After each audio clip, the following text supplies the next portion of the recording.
welcome back to another episode of the BioHub. It's an absolute pleasure to have Joy Clark with us.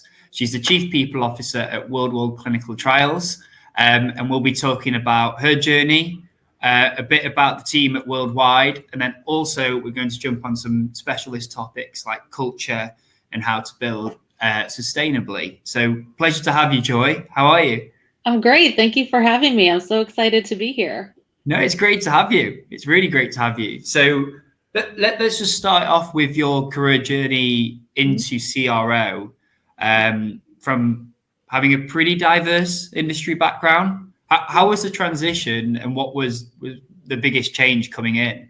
Yeah, so my background is, I grew up in a family business, worked a lot for family members, which teaches you certain types of resiliency, and spent a lot of years in high growth companies. That's really what I love to do, is to grow companies very quickly. And they've ranged from transportation, retail, all kinds of technology companies, data science.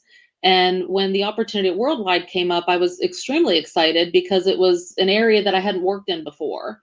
And I was at a point in my life where I was looking for, wanting to stay local to where I'm raising my children. I have retired from working for jerks. So I was really intent on working for great human beings and was only networking with great human beings. I wanted to do something that mattered because, of course, cell phones matter. Data science matters, technology matters, LED lighting matters, transportation matters. All of these things in my background that I've worked on and learned about mattered. But this just kind of mattered in a different way. Being at a certain point in life, being able to contribute to the generation of new medicines that save and improve people's lives felt like kind of the next logical step in my journey. So that was kind of how I arrived at Worldwide. I networked with great people. Only people I really would want to share time with, and from there was introduced to our CEO and made the transition. In terms of transitioning from these other types of businesses to life science or to CRO, contract research itself, I think the biggest change was working with billable employees, and it really was a powerful shift in my thinking around HR and around people strategies, where we really need to be focused more on people enablement than managing the resources, the human resources. And that's kind of defined our whole approach since I joined the company. I love that because you've been in a few different industries. Yeah. Did you find there was a big transition period for each of those industry changes, and was CRO the biggest difference or not? I don't think so. I mean, it was a powerful difference in that it was a shift from people who make things, products and services, to people who provide a service. So in a lot of my prior roles, our employees were building something. They were building a phone, they were building a light bulb, or making the engineering behind these types of technological innovations. The difference at Worldwide is our employees are the product. I mean, we are selling their expertise. We are selling their abilities. We're selling their competency. And so engaging with them is different because their engagement, their satisfaction, their engagement with the culture, their experience of the company matters in a whole different way because it's the product. And if we promise our customers a certain way of performing for them as a company, as a vendor, and we don't promise that same thing to our employees, it's kind of disingenuous, right? Yeah, 100%. Yeah. 100%. Yeah. I want to talk HR is a pretty broad role in its own right. But I think especially now more than ever, you're probably talking the last 5-10 years or so, it's expanded even more. There's other priorities that are taking, that are really important to companies that HR has just taken on. Yeah. Yeah. What roles do you have to balance then, and what strategies have you used to maintain clarity and focus in a really multifaceted role? Yeah, it's been a challenge for sure. I mean, the last 5 years, I don't know anybody that would say, "Oh, that was easy. Nothing surprising happened to me." So we've really developed and evolved our role from kind of a service provider to more of a utility player. When there's a gap that needs to be filled, oftentimes our team will jump in and say, "We don't know how to do it either, but we'll get it started, or we'll stand it up, or we'll give it a try." So that's been a really unexpected and fulfilling experience to be able to jump in and help solve business problems that have presented themselves as a result of COVID, for sure, war, labor redistribution, climate issues, business challenges, opening new locations, closing others. We've played a very different role than kind of implementer of someone else's ideas. We've been more of a facilitator of the company's best thinking. And that's been a lot of fun. And I think it's created a lot of value for the company to have someone from a more objective point of view coming in and supporting those activities differently. Yeah. Tell us about like the people strategy and the culture aspects at Worldwide. Like, Yeah. must be It's important. interesting. When I first joined the company 6 years ago now, the first thing I did was read all of the exit interviews from the prior 2 years. And I wanted to know why people left, because CRO, contract research, has a very high turnover rate as kind of a standard. And I knew that if we could reduce turnover, then we could reduce leakage, right? The switching cost of the billable resource of our billable employees by having them stay longer and enable our customers in a bigger and stronger way. So we started looking at that. And I remember coming from my last job being in technology, when I read the exit interviews, there was a word that kept appearing in them over and over again. I thought, this is weird. I'm not sure how I feel about this. But the word was love. And I thought, how strange is it that the word love is, I mean, aside from, pronouns and articles, the most common word in our exit interviews. And that's when I really knew I was working in a very different kind of place, and one where people were absolutely passionate about the science. They're passionate about saving and improving lives, but they're also passionate about kind of the promises that they make to each other and how they show up for each other. I love my manager. I love my team. I love the work that I do, right? All of these words were in the exit interviews. So I thought if we could harness that and find out why they were choosing to leave when there was so much love for the work that they were doing, then we could stem the tide of turnover. So that was kind of the foundation of our approach to the culture transformation at Worldwide. Yeah. Since then, we've had a number of proof points. Like, the world has tested us, like everyone, in the last 5 years. And when I think about our approach to COVID or any of these other geopolitical crises that have arisen, we've tried to stay very clear and very focused on our employees and who are we and what are we here to do, and finding the part in it that's always true. We can be distracted by this little noise over here or that little idea over here or all of the what about worst case scenarios. But when you stay really focused on the part that's always true, then you can make better decisions acting from that place. Yeah, definitely. I mean, Yeah. how big of a company were Worldwide when you joined? Or was it like almost 6 years ago? Yeah, so that's a great question. We were about 1,600 employees. We're about 3,600 now. We Yeah. operate in 57 countries. It's a very complex environment. And that complexity, weirdly, has been something that's allowed for a lot of focus and simplicity, because you have to find something that works for everyone. Right? You can't accommodate every single request, but you can find the part that it makes you kind of elevate your thinking to the strategy. The part that's always true comes through in that way. Yeah. Yeah. And the main reason I want to ask that as well, like coming back to the culture piece, is with 1,600 people, it's Yeah. really hard to distill a culture on all of them. I don't know if you came in and some of the building blocks were already there, ready to go at, or if it was a right. How am I going to really get who we are as a company across all these 1,600 people at the time, and now 3,000 plus? Yeah, no, it's a great question. Culture is, I think a lot of people try to control culture or drive culture or create culture. I think of it a little differently. It's more about harnessing the culture that's already there, right? So the people think and behave and believe what they're going to think and behave and believe, right? So it's all about how we channel the things that they naturally do.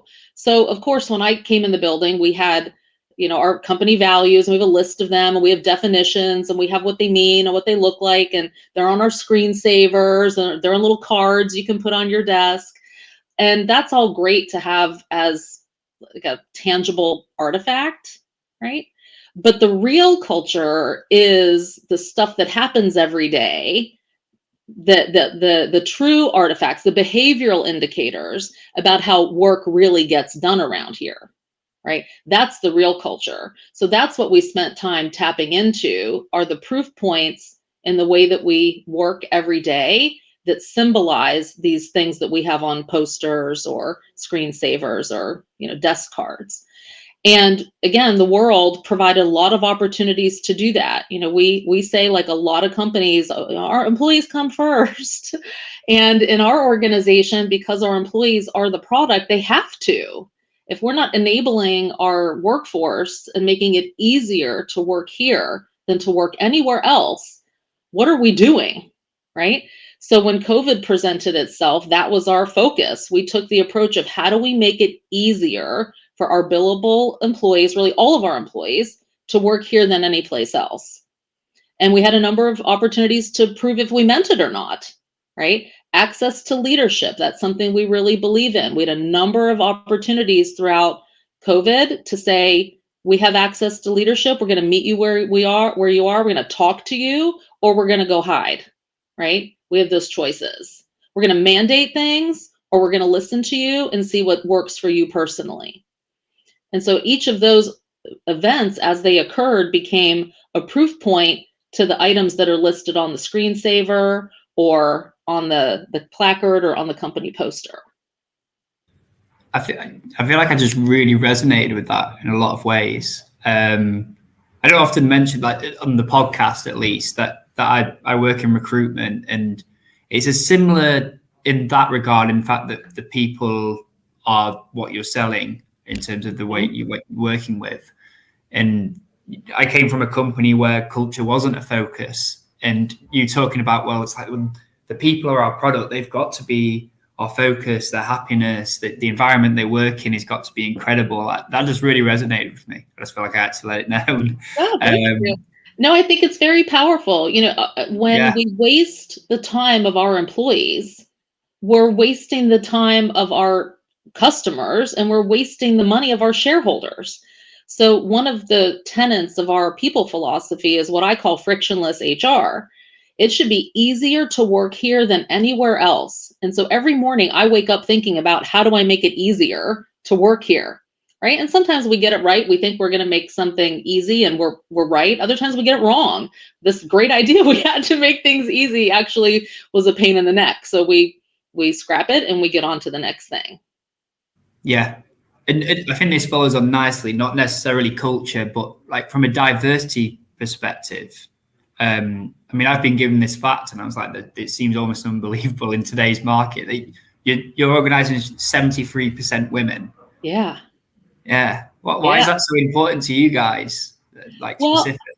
Again, clinical research is kind of like this. I imagine we would find fairly similar numbers in a lot of our peer groups. Because we are 73% female and we have a lot of women in leadership, we have, some different approaches to things, like our employee benefits, for example. If you ask for a women's health-centric approach to your benefit plan, most companies will bring you fertility. Let's do IVF or, adoption benefits or what have you. But in addition to having a 73% female organization, we have an average age of 43, right? So perimenopause begins at 35. that is not the problem we are trying to solve. That is not the problem our employees are trying to solve. So how do we meet them where they are with the kinds of things that are affecting their bodies and their lives as a part of our benefit plan? Now, if you were 73% male, that might never enter the dialogue in terms of your corporate benefit plan. Yeah, I mean, I love that. How much does it come into it when you're, and this is diversity as a whole, this is not necessarily gender, but like, how does it come into your recruitment process? Do you differ in any way, or? We focus both culturally, internally, and in our recruitment process on a sense of belonging. So that's the primary thing that we're after, that people can come to worldwide clinical trials and do their best work, and they can do it by bringing all of the gifts and talents that they have to bear. And our philosophy is, if you have to hide a part of yourself because it's not safe to be who you are at work, then we're never going to get the best that you have to bring. So that's the approach. And we look at that from our recruitment practices to our performance practices to our rewards, even down to the diversity council and the types of areas that they focus on. It's very employee driven and it's very belonging driven. Yeah, this is a bit of a tough question. But not one we organised, just for the audience's sake. But do you think, you don't have to answer, I guess, but do you think other companies are doing enough in that respect? Around belonging? Around, well, diversity, recruitment process diversity, but also the belonging side, yeah. Yeah.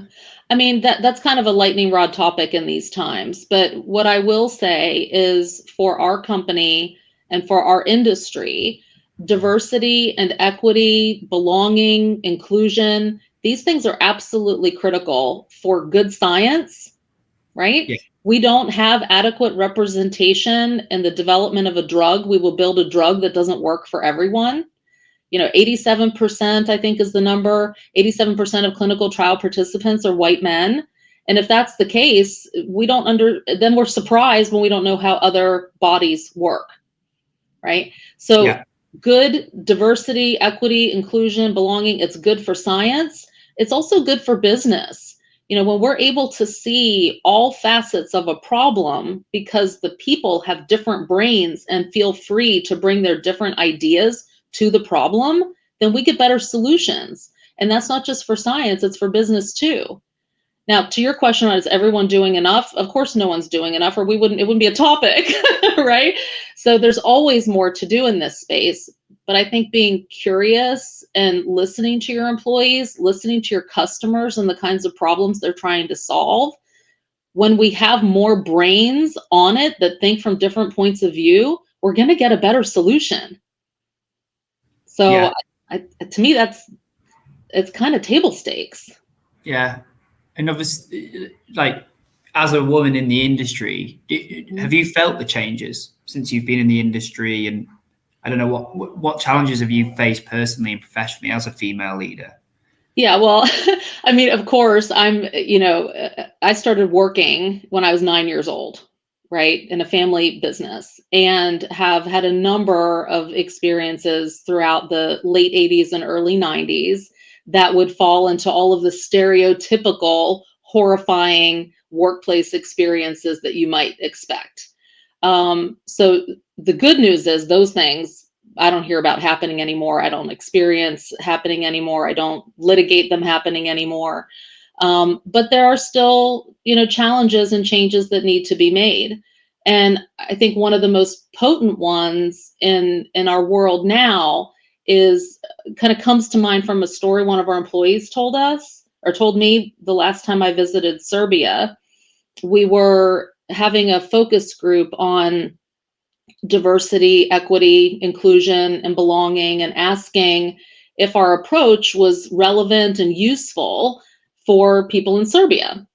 And one of the women spoke up and said, it's really a strange question that you ask, because here at work, I'm a leader, I'm respected, I ask for something, people deliver it, my opinion is requested and I provide it and it's listened to.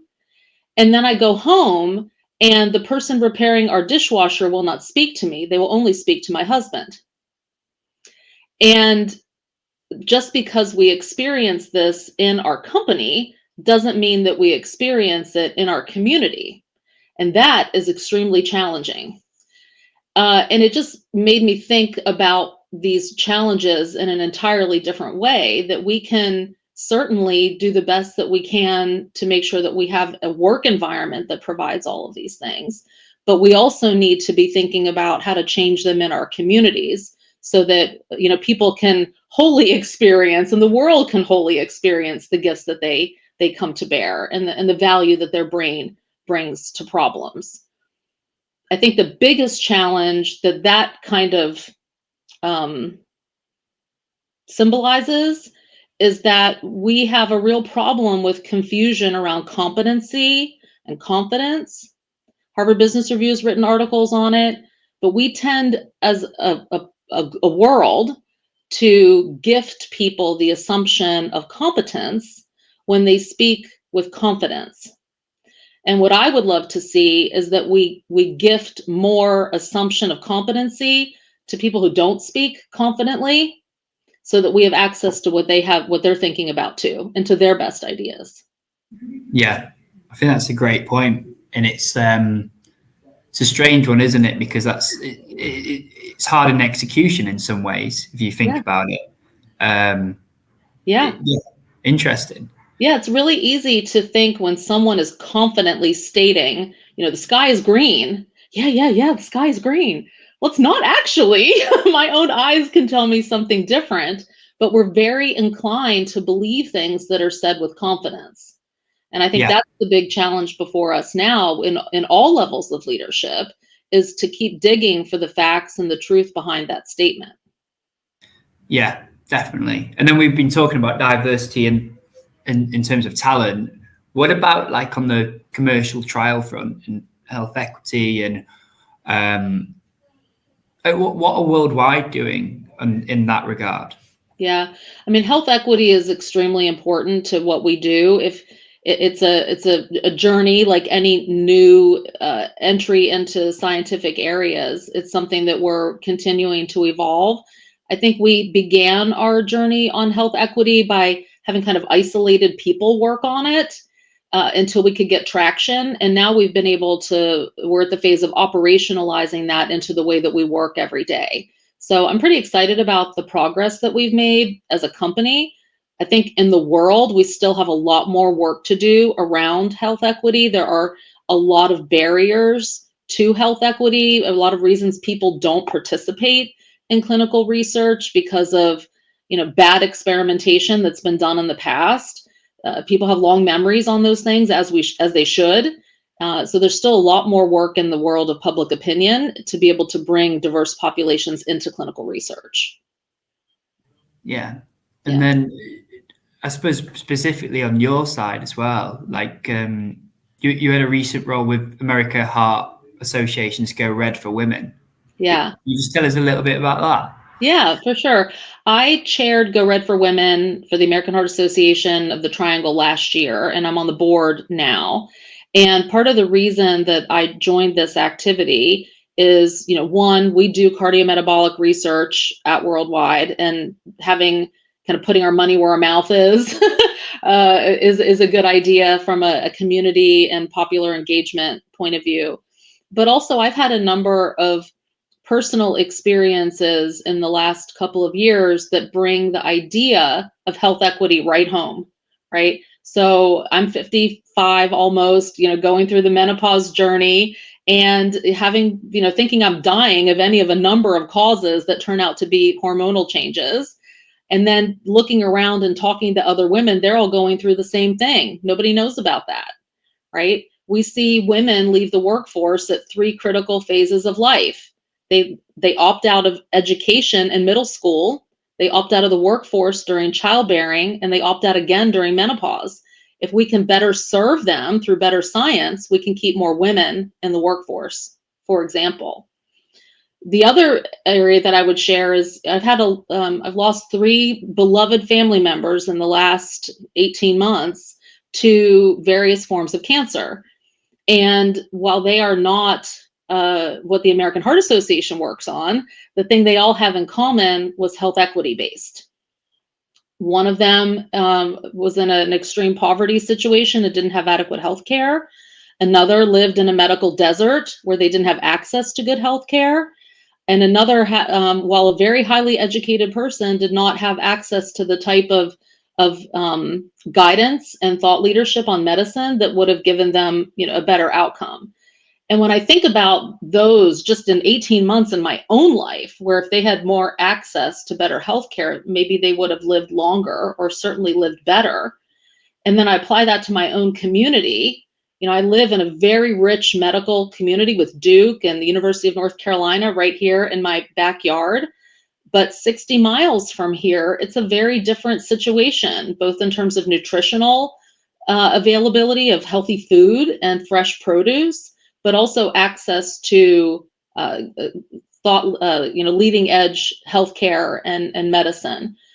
And if that's happening right here in my own family, right here in my own community, right here in my own state, right here in our own country, there's a lot we can be doing better there. And that's why I joined up with the American Heart Association, is to help advance these kinds of ideas around health equity and making good healthcare and making good food, making good medicine available more broadly.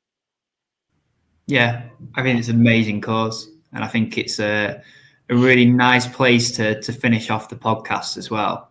Yeah. So look, thank you so much for coming on, Joy. It's an absolute pleasure. No, thank you so much for having me. And everyone, please like and subscribe to the BioHub. And thank you again, Joy. Yeah, thank you.